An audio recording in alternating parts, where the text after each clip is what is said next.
Welcome back, dear listener. Tonight, we slip into a world where slogans echo down narrow streets, and the scent of stale bread mingles with something darker. We're heading to late 18th century France, a place draped in velvet and powdered. Wigs, held together by etiquette no one quite believes in anymore. You won't find heroic speeches from a palace balcony here. You won't hear Mozart in the salons or cheer for regally coiffed courtiers. Instead, imagine crowded alleyways, impromptu debates over the price of flour, and the constant undercurrent of what's next. France was a country running on promises it could barely keep. The aristocracy lived as though taxes evaporated at the castle gates. The Third Estate labored from dawn to dusk, scrimping for a crust and dreaming of change. Between them lay a fragile peace ready to shatter with the crack of a musket or the clatter of a guillotine. So this isn't the story of bloodless declarations. It's not the neatly packaged tale of noble ideals carried to glorious ends. It's the slow unraveling of a society that thought itself eternal. A society confident in its grandeur until the moment the seams burst. Picture yourself halfway between the chanson of a street singer and the thunder of cavalry hooves. You wake before sunrise, the chill of dawn cutting through inadequate clothing. Your stomach growls louder than the church bells summoning you. To pray for what exactly? Relief? Mercy? A loaf that doesn't cost you everything. You tie on shoes that pinch, wrap a threadbare coat around your shoulders, and step into the haze of cheese-scented markets and uncollected rubbish. You try to ignore the headlines plastered on walls' pamphlets praising liberty, equality, fraternity. They sound poetic until you realize no one's explained how to bake bread without paying triple. Politics spills from aristocratic salons into your cramped quarter. Suddenly, everyone's a philosopher or a saboteur, depending on the day. You've heard of Rousseau and Voltaire. Their names taste like bitter chocolate, delightful in theory, exhausting in practice. Salon debates provided fashionable distraction for the well-heeled. Out here, your debate is whether to buy a chicken or a handful of onions. And then one morning, the Bastille falls. You don't storm a fortress for glory. You swarm through its gates because it feels like the only thing you can do. Because someone told you it mattered. Because for once, you hope that destruction might lead to salvation. But let's not get ahead of ourselves. Before the blade and the crowds, there was a daily grind that wore down even the strongest hopes. Idle aristocrats enjoyed obscene feasts while riots simmered in the streets. Clergy collected tithes while famine folded into every doorway. Lawyers debated abstract rights while your neighbor sold his daughter as domestic help. Back then, now. You complain about rent, traffic, overpriced coffee. They worried about feudal dues, highwaymen, and whether the baker would mix chalk into the flour. Back then, now. You mock bad fashion trends on Instagram. They wrestled with wigs heavy enough to cause neck injuries. This introduction isn't a promise of tidy narratives. It's an invitation to feel the friction, the hunger, the confusion of living through a revolution. To recognize that grand ideas look very different when you're queuing for soup. To sense that progress often smells like sewage and fear. So, breathe out. Let the turmoil settle around you like mist. Let the chant of liberté become another soundtrack to your daily routine. Because tonight, we're not here for spectatorship. We're here to inhabit the dissonance. To lean into the odd mix of hope and dread.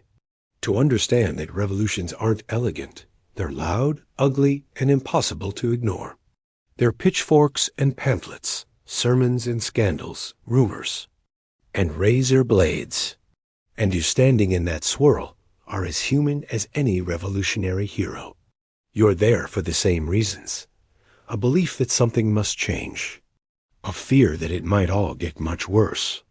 And an uneasy curiosity about what comes next.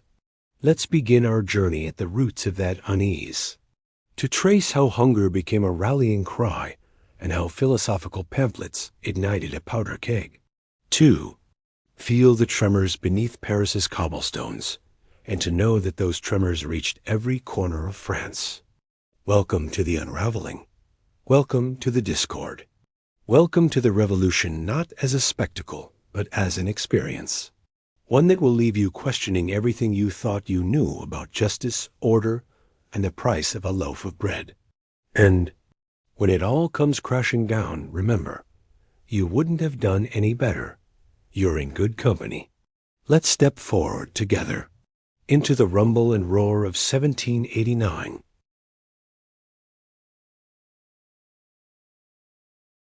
Welcome back, dear listener. Tonight, we slip into a world where slogans echo down narrow streets, and the scent of stale bread mingles with something darker. We're heading to late 18th century France, a place draped in velvet and powdered. Wigs held together by etiquette no one quite believes in anymore. You won't find heroic speeches from a palace balcony here. You won't hear Mozart in the salons or cheer for regally coiffed courtiers. Instead, imagine crowded alleyways, impromptu debates over the price of flour, and the constant undercurrent of what's next. France was a country running on promises it could barely keep. The aristocracy lived as though taxes evaporated at the castle gates. The Third Estate labored from dawn to dusk, scrimping for a crust and dreaming of change. Between them lay a fragile peace, ready to shatter with the crack of a musket or the clatter of a guillotine. So this isn't the story of bloodless declarations. It's not the neatly packaged tale of noble ideals carried to glorious ends. It's the slow unraveling of a society that thought itself eternal, a society confident in its grandeur until the moment the seams burst. Picture yourself halfway between the song of a street singer and the thunder of cavalry hooves. You wake before sunrise, the chill of dawn cutting through inadequate clothing. Your stomach growls louder than the church bells summoning you. To pray for what exactly? Relief? Mercy? A loaf that doesn't cost you everything.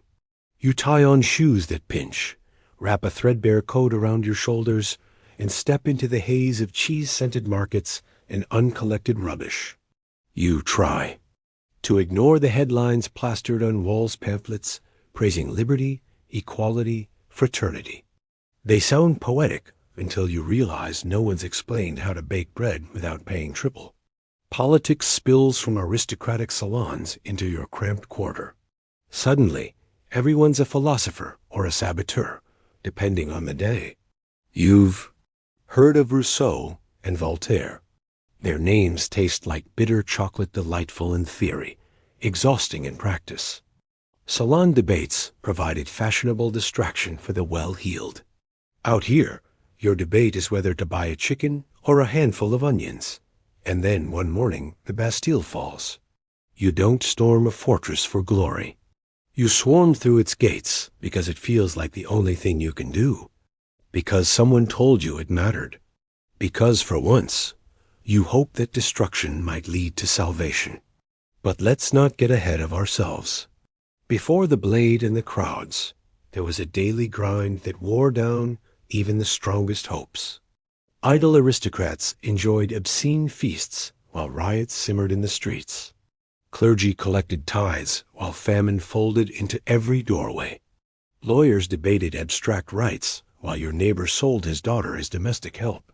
Back then, now, you complain about rent, traffic, overpriced coffee. They worried about feudal dues, highwaymen, and whether the baker would mix chalk into the flour. Back then, now. You mock bad fashion trends on Instagram. They wrestled with wigs heavy enough to cause neck injuries. This introduction isn't a promise of tidy narratives. It's an invitation to feel the friction, the hunger, the confusion of living through a revolution. To recognize that grand ideas look very different when you're queuing for soup. To sense that progress often smells like sewage and fear. So, breathe out, let the turmoil settle around you like mist. Let the chant of liberté become another soundtrack to your daily routine. Because tonight, we're not here for spectatorship.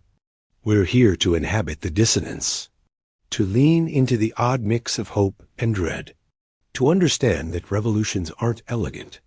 They're loud, ugly, and impossible to ignore. They're pitchforks and pamphlets, sermons and scandals, rumors, and razor blades.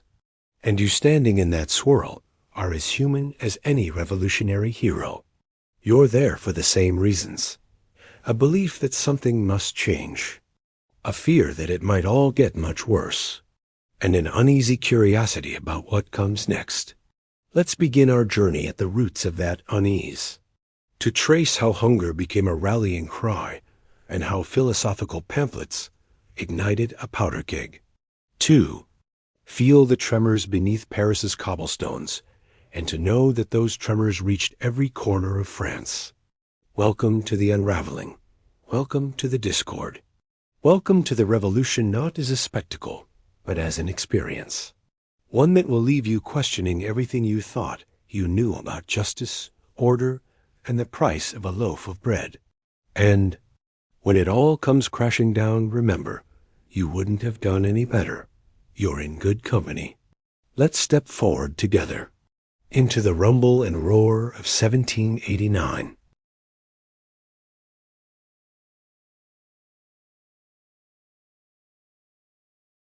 Sunlight filters through dusty windows in Parisian salons. Silken drapes hang heavy with fragrance. Gentlemen sip tea and recite lines from Voltaire, while powdered ladies flutter their fans. Ideas drift through these gilded rooms like pollen. In spring, talk of reason, progress, and the perfect society fills the air. But turn your back on the salon, and you'll find streets pungent with sweat and desperation. The Enlightenment promised a world ruled by logic, a world where privileges would be questioned, if not dismantled. Montesquieu argued that power should be divided to prevent tyranny. Locke proclaimed natural rights to life, liberty, and property. Diderot compiled the Encyclopedia to spread knowledge like wildfire. These thinkers planted seeds in minds, both lofty and low. But seeds don't sprout overnight. In smoky taverns, artisans read clandestine pamphlets by candlelight. They pass tracts under woolen coats, pamphlets attacking the monarchy, the church, and the very notion of inherited privilege. Officials tried to ban them. Printers risked imprisonment. Yet still the presses churned. Meanwhile, the crown's coffers were bleeding. Wars overseas had drained the treasury. American colonists, inspired by Enlightenment ideals, had thrown off British rule with France's help. The resulting debts were colossal. Louis XVI's advisors suggested reforms, taxing the nobility, cutting court expenses. The Assembly of Notables scoffed. They refused to yield a penny of their privileges. So the king summoned the Estates General in May 1789. It was an extraordinary measure, unseen since 1614. Yet calling a meeting of estates didn't guarantee agreement. Clergy and nobility expected to outvote the Third Estate. On the streets, you and your neighbors murmured about cahiers de doléances, lists of grievances. You scrawled yours on scraps of paper, complaints about feudal dues, unfair taxes, lack of representation. Your list could have filled a cart. When the Estates General convened at Versailles, the Grand Hall echoed with pomp. Clergy in robes, nobles in swords, deputies of the Third Estate in plain coats. The Third Estate deputies refused to be silenced. They declared themselves the National Assembly. They locked themselves out of the meeting hall to draft a constitution. That act-sweeping, defiance sent tremors through the court. As political theory collided with reality, the air buzzed with uncertainty. You heard of royal soldiers massing near Paris. You heard that Necker, the finance minister, had been dismissed. Whispers claimed the king might dissolve the assembly by force. Panic and excitement twisted together in your gut. Pamphlets plastered on walls like desperate love notes. "Oh, arms, citoyens! Eagle-eyed, oh, la mort!" The press once. A trickle had become a flood.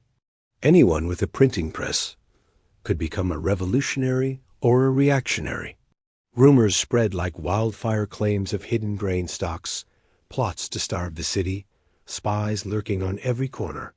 Taxes weighed on you like chains. The tail fell hardest on peasants. The Gabelle salt tax felt like a personal insult. Salt preserved food. Without it, you risked spoilage and starvation. You traded secretly at night. You paid bribes. Survival demanded subtle rebellions. Clergy enjoyed exemptions. Nobility feasted and hunted. With pockets empty and spirit fraying, you wondered if reason applied to you at all. Salons debated moral philosophy. You debated whether you could afford a second helping of pottage. Yet you absorbed the ideas. You repeated snippets to your children. You joked that if the monarchs could be reasoned with, perhaps your landlord would ease rent. The irony wasn't lost on you. By midsummer, Parisian taverns crackled with discussion. Black ink slogans appeared overnight on walls. Vivre sans l'oeil. Le pouvoir au peuple. You traced the letters with your finger and felt a thrill. The National Assembly's decisions reached you through town criers. They abolished feudal privileges, declared freedom of religion. They confiscated church lands to pay debts. On paper, equality was proclaimed. In practice, chaos reigned. Bread. Prices climbed. Rice replaced wheat at your table. Rice was unfamiliar and coarse. Your children preferred the memory of stale bread. Your parish clergy resented losing tithes.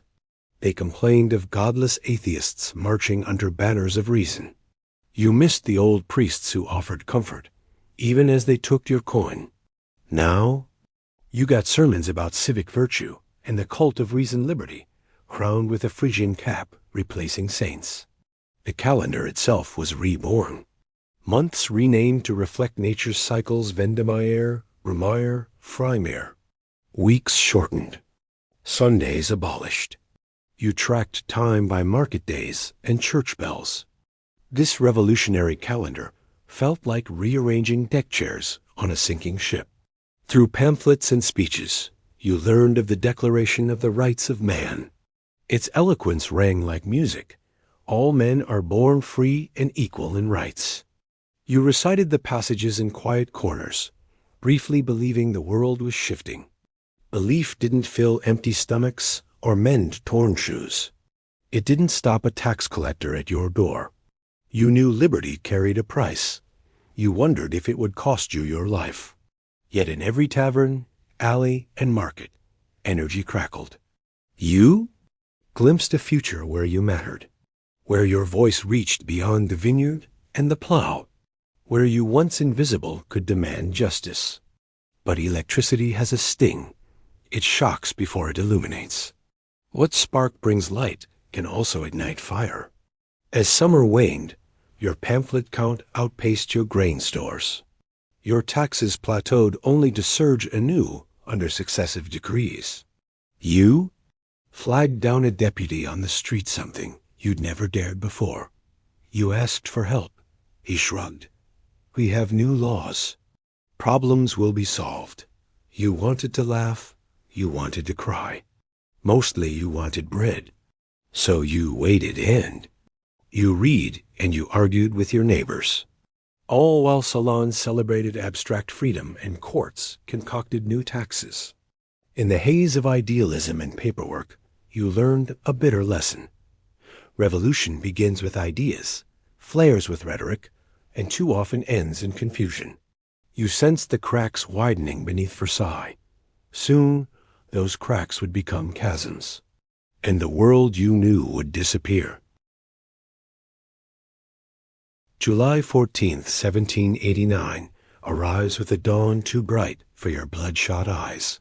For weeks, rumors have dripped through Paris like a broken faucet. Royal troops mass near the city gates. Bread lines stretch around blocks, and every whisper feels like a fuse waiting to ignite. You drift toward the Bastille as if its walls could answer your questions. Once a fortress, now a grim prison holding only 7 inmates. Yet it has become the symbol of tyranny itself, a hulking reminder that power can cage bodies and dreams alike. A small crowd gathers. You see artisans armed with pikes fashioned from wagon wheels. Carpenters brandish broken benches. Cloth workers clutch iron bars torn from market stalls. There, breath hangs like mist in the morning air. Shots ring out. Gunpowder smoke coils around the battlements. You press against a crumbling stone wall. You feel the weight of history shifting beneath your feet. The governor of the Bastille, the Marquis de Launay, pleads with the mob. He promises concessions and safe passage, yet trust has evaporated. In moments, the drawbridge drops, and the crowd surges forward. You step over fallen muskets and climb rough-hewn stairs. Soldiers surrender or perish. The tricolor flag is hoisted. A cheer rattles through the courtyard. In that instant, tyranny seems toppled.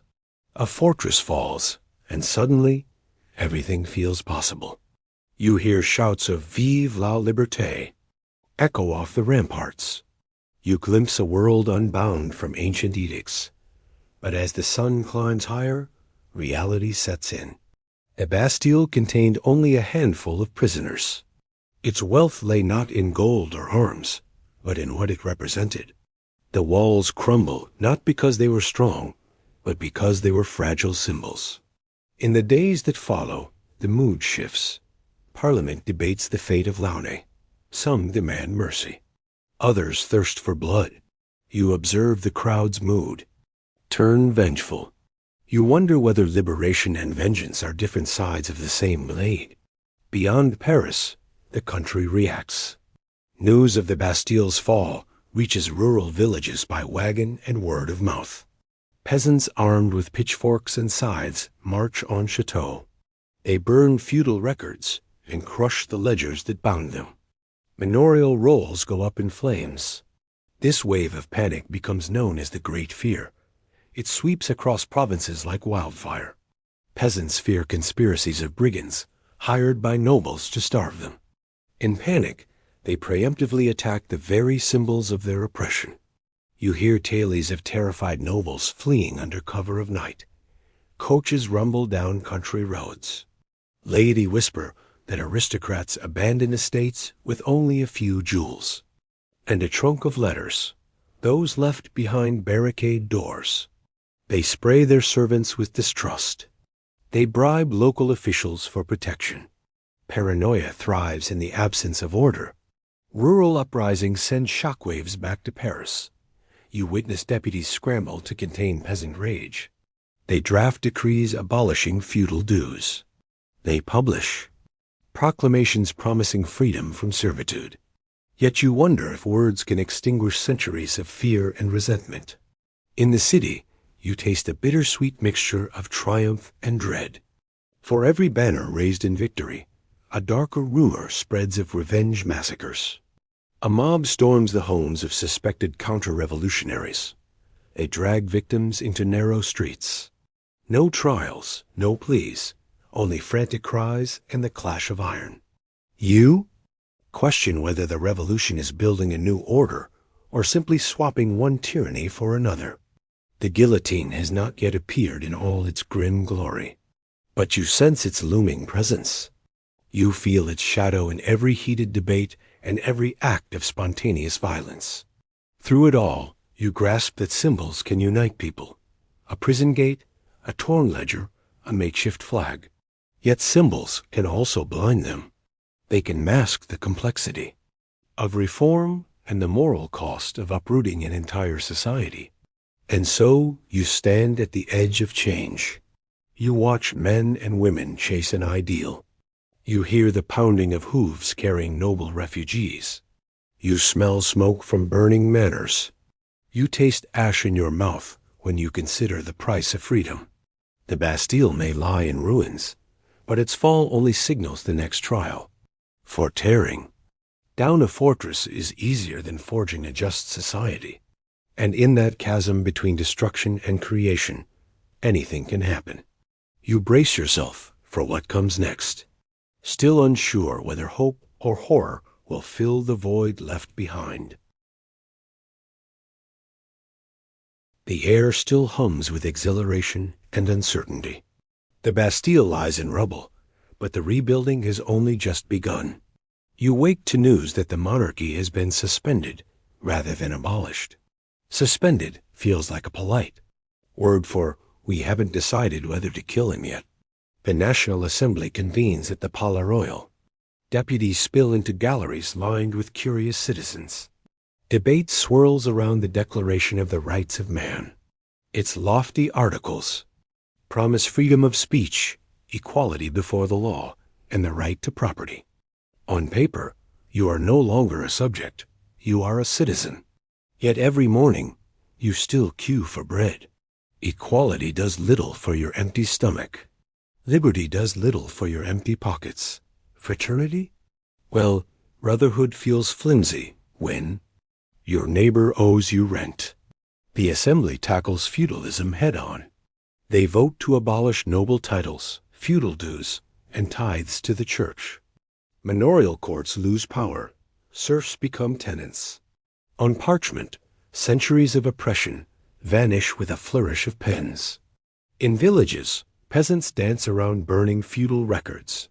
They cheer, they weep, they are delirious with relief. Some free their livestock from noble stalls. Others storm chateaux, finding only empty rooms and hastily buried deeds. But reform is messy. Local magistrates interpret decrees differently. Some nobles refuse to surrender privileges. They hide behind paperwork. They bribe judges to delay. Enforcement. You petition your local officials for relief. They ask for forms in triplicate. They demand signatures you cannot produce.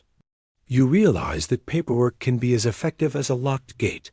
Paris itself transforms. Patriotic clubs sprout in former taverns. You pass the Cordeliers, Jacobin, and Favelins, each convinced to possess the true revolutionary spirit. In their meetings, you hear fiery speeches and overhear plots for power. Ambition blossoms in daylight. Outside, markets overflow with exotic imports coffee, tea, sugar luxuries once reserved for the elite. Yet prices remain high. Traders speculate on shortages. They hoard grain. They trade in futures of famine. You watch as guilds fight for control. Artisans demand monopoly on trades. They argue that equality must exclude untrained laborers. You see that equality, once abstract, becomes a battlefield of competing interests. Religion faces its own revolution. Church lands are seized and sold to pay state debts. Parish priests are replaced by constitutional clergy, sworn to the state rather than Rome. You attend an open-air service led by a newly ordained priest. He preaches civic virtue and tolerance. You miss the gentle mumble of old sermons, even as you appreciate the radical message. Women, who fueled marches for bread, find themselves excluded from political clubs. Leaders argue that politics is a man's domain. You fume at the hypocrisy. You remember the kerchief-clad march on Versailles. You wonder when equality will apply to half the population. In late 1789, the king repatriates to Paris, dragged from Versailles by an angry mob. He resides in the Tuileries, a gilded cage surrounded by revolutionary guards. You pass by his palace. You see his face on placards, once a symbol of divine right, now a prisoner under guard. Revolution has turned royalty into a curiosity. Meanwhile, counter-revolution brews. Émigrés, the fleeing nobles, gather across borders. They lobby foreign courts to restore the king's power. You hear rumors of Austrian armies poised to march. Paranoia creeps in. The Assembly responds with sweeping measures. They reorganize France into 83 departments. They standardize weights, measures, and laws. They replace old provincial identities with national citizenship. This rationalization feels both hopeful and frightening, ripping apart familiar ties. Taxes are reformed. Tithe and feudal dues vanish. A universal land tax replaces them, but it's unpopular. It falls on every landowner, including you now that serfdom is abolished. You trade one burden for another. As 1790 turns to 1791, the pace barely slows. New decrees, new clubs, new controversies. You struggle to keep up. Revolution demands full time. Attention. Gossip becomes news.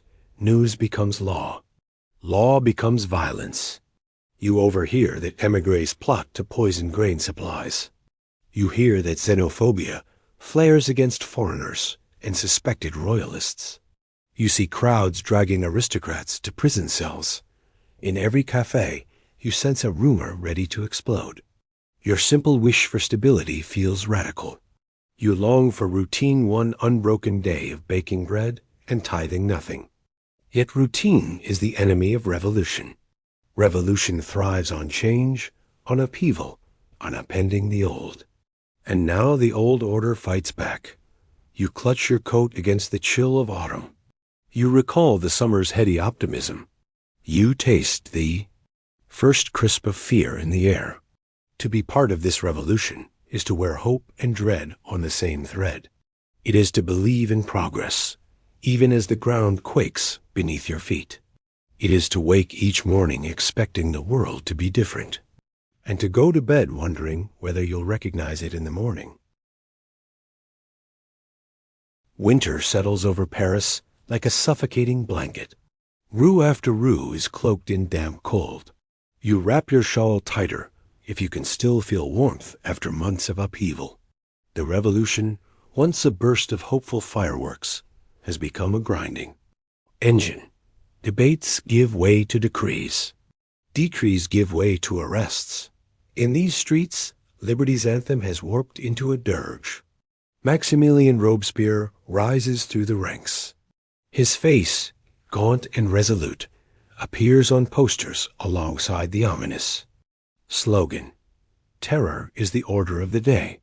He argues that to save the revolution, France must purge itself of its enemies. Enemies, it seems, are everywhere. You begin to notice lists posted at bakeries and cafes.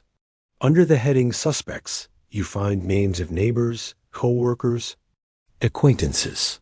The criteria for suspicion range from noble birth to whispered criticism. You check your own name, nothing yet. You exhale. Patriot mobs patrol the streets. They demand to see your certificate of civic virtue.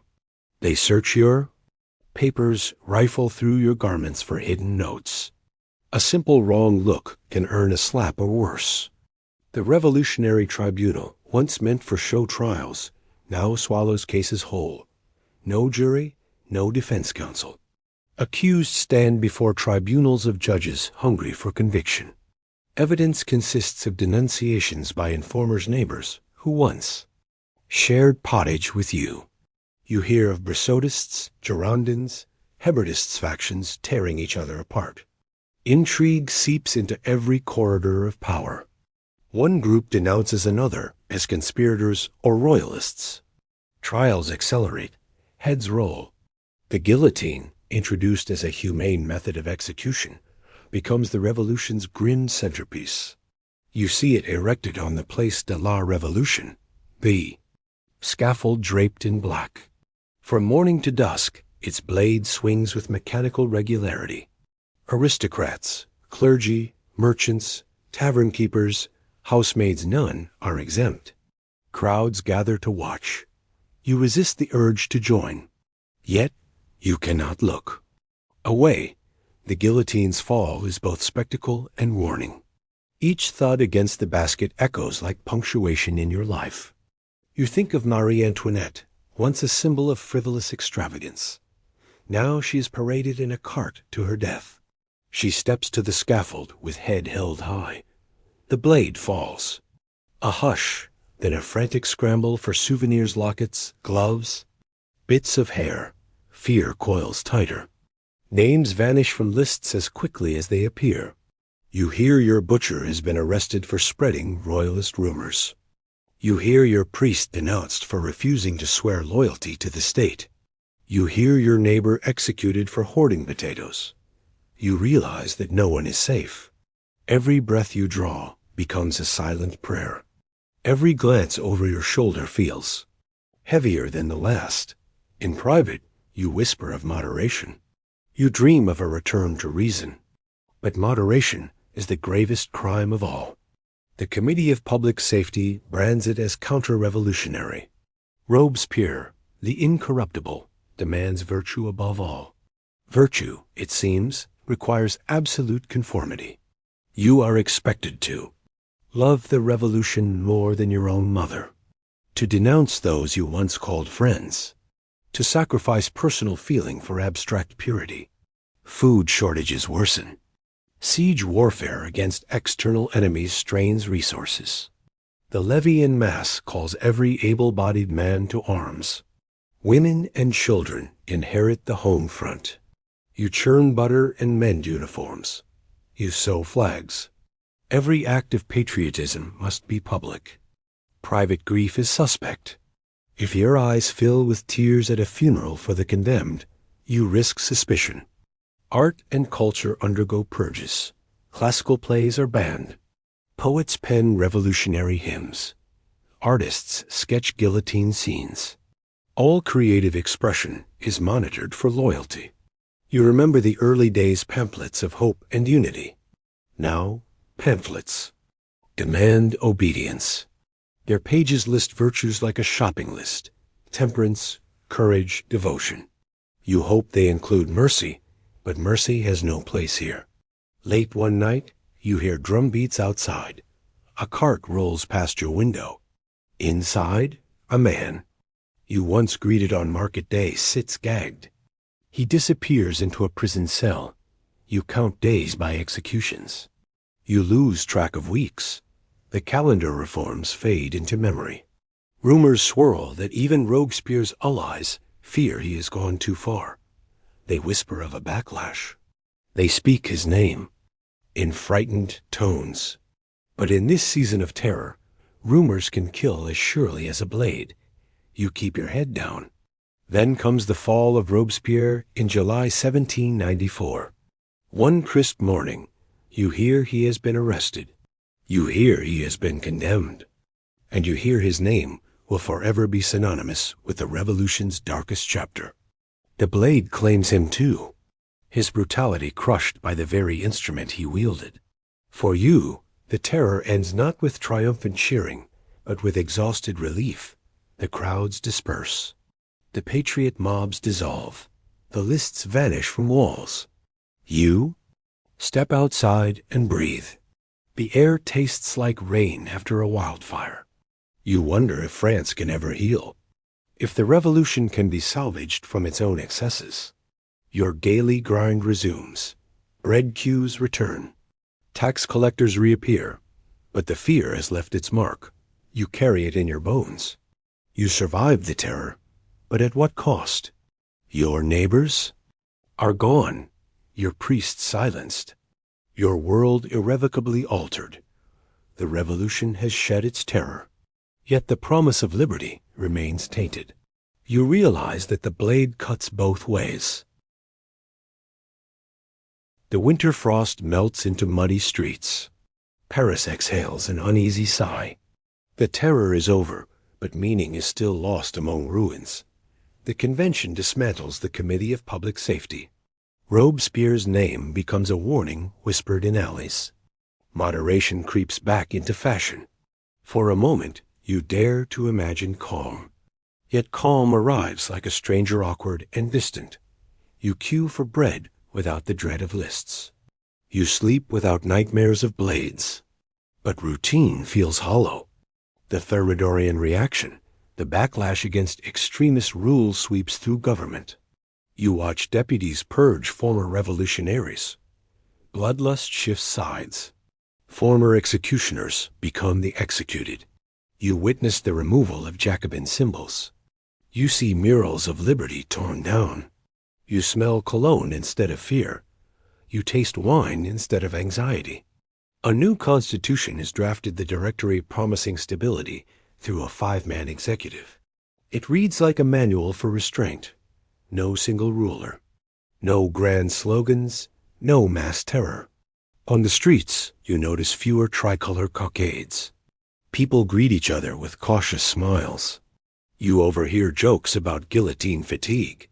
The blades. Novelty has worn off, yet problems persist.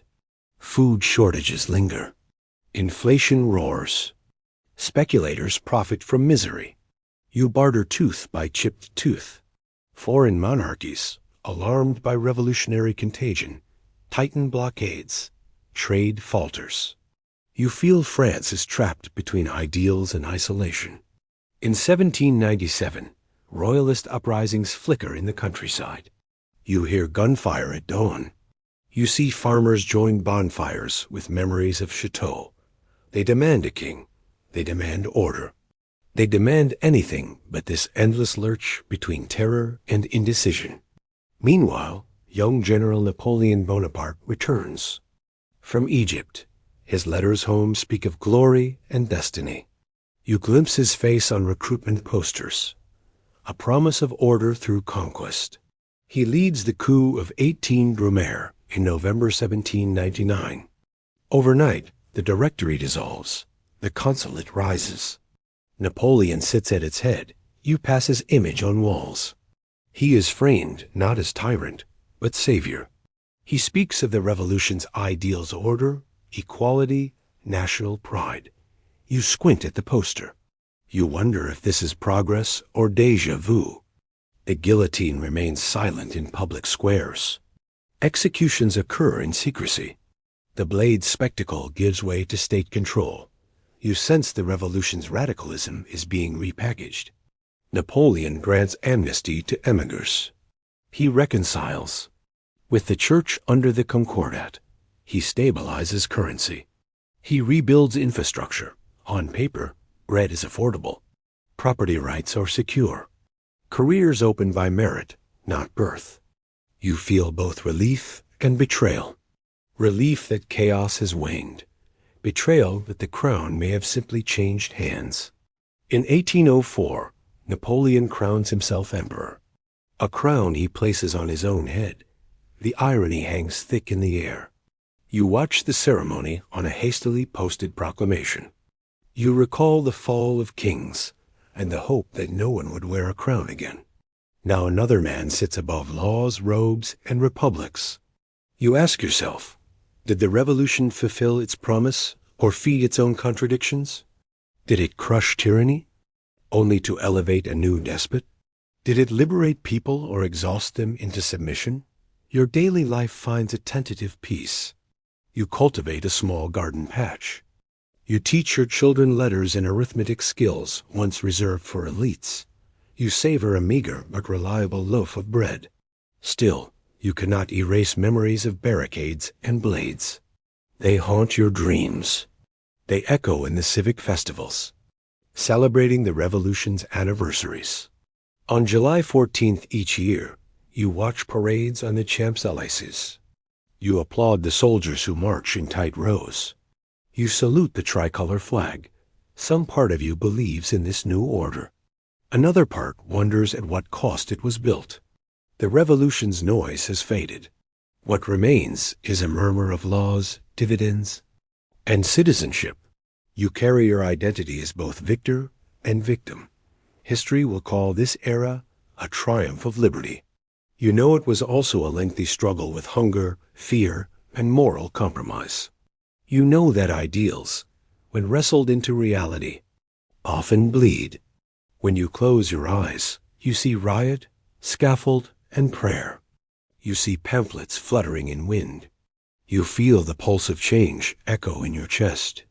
And you remember that revolutions are never tidy. They are loud, painful, and always leave something broken. They promise rebirth, but require scars. So you step into the future, carrying both torch and wound. A citizen of a new age, tempered by terror, contested by turmoil, forever shaped by the revolution's roar and hush. The world you knew is gone. Every stone in Paris's streets bears the imprint of upheaval. Every loaf of bread tastes of sacrifice. You stand at the crossroads of hope and fatigue. Revolutions begin with whispers, pamphlets on walls, murmurs in taverns. They swell into roars, storming gates, toppling symbols, forging new laws. And then they settle into a hum: new governments, familiar shortages, quiet compromises. You have lived through all three. You recall the First Estate's lofty sermons, the Second Estate's gilded hunts, the Third Estate's empty stomachs. All three estates bowed under a weight they once refused to acknowledge. You recall Rousseau's promise of popular sovereignty, Voltaire's call to challenge superstition, Montesquieu's vision of balanced power. Their words reshaped your world until their meanings were contested by fists and blades. You recall the Bastille's fall, not for its stones, but for its symbolism. The great fear in rural villages, the dance of deputies in Versailles. They, walls you climbed in hope, only to find new walls within you. You recall the terror's slogans screaming in the cold. Virtue or death, they cried. Virtue became a weapon to justify terror. No heart was safe from suspicion. You recall the prickling dread at every list of suspects, the guillotine's guillotine, the hush, the thud, the scramble for souvenirs. History forged in blood and fear. You recall Thermidore's aftermath, the uneasy calm under the Directory, the phasing out of tricolor cockades, the bureaucratic hum of a nation trying to breathe again. You recall the rise of Bonaparte, his promise of order after chaos, his crown atop his own head, a republic reborn with an emperor at its helm. Through it all, you asked the same question. What is freedom if it demands brilliance and brutality in equal measure? What is equality if it divides friends from neighbors? What is fraternity if it requires betrayal to prove one's loyalty? You discovered that ideals are fragile. They can inspire masses and justify madness. They can build new worlds and resurrect old tyrannies. History will remember 1789 as the birth of modern democracy. It will celebrate the rights of man and the dawn of popular sovereignty. It will laud the end of feudal privilege and the rise of merit. But history will also gloss over the hunger, the terror, the moral amnesia. It will tuck away the names of those who perished anonymously. It will reduce the chaos to a date in textbooks. You know better. You felt every unease, every cheer, every blade. You carried the revolution in your breath and bones. You remember the paradox that built a nation, a quest for liberty that demanded sacrifices both noble and ignoble, a rejection of monarchy that crowned an emperor, a promise of equality that excluded half the population. You remember that revolutions are never tidy. They are messy experiments in human ambition and desperation. They yield progress and provoke reaction. They carve new orders from the carcasses of the old, and they leave scars on buildings, on laws, on collective memory. On you, as you step out of 1799 into a future. Uncertain, you carry hard-won lessons. Change demands courage, but courage can be wielded like a weapon. Justice requires clarity, but clarity can be obscured by fear. Freedom tastes sweet in theory, but bitter in the mouth of the hungry. Power seeks order, but order often costs liberty. You have inhabited both witness and actor. You have cheered and trembled.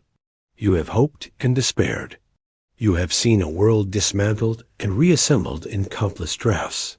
Tonight, you close your eyes to the echo of mob chants and the whisper of pamphlets. You remember the first time you believed, however briefly, that you would matter. And the first time you realized that mattered less than survival.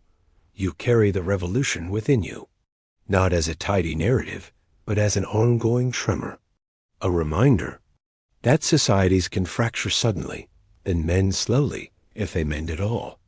So when you hear the word revolution, pause. Remember the crowd outside the Bastille. Remember the lists on the walls. Remember the blades fall. Remember that change is a process, not an event. That progress is drawn from the tension between dreams and desperation. That every gain risks a backlash. And most of all, remember that you survived. You survived the roar and the hush. You survived hunger, fear, and the weight of ideals. You survived for better and for worse. Now you walk forward into a world built by revolution. A world still echoing with its roar. A world that may yet surprise you. But you walk it differently now, with knowledge that freedom is fragile, equality is contested, and fraternity demands. Work, with memory of both the romance and the ruin, and with the quiet understanding that revolutions are loud, slow, and never clean.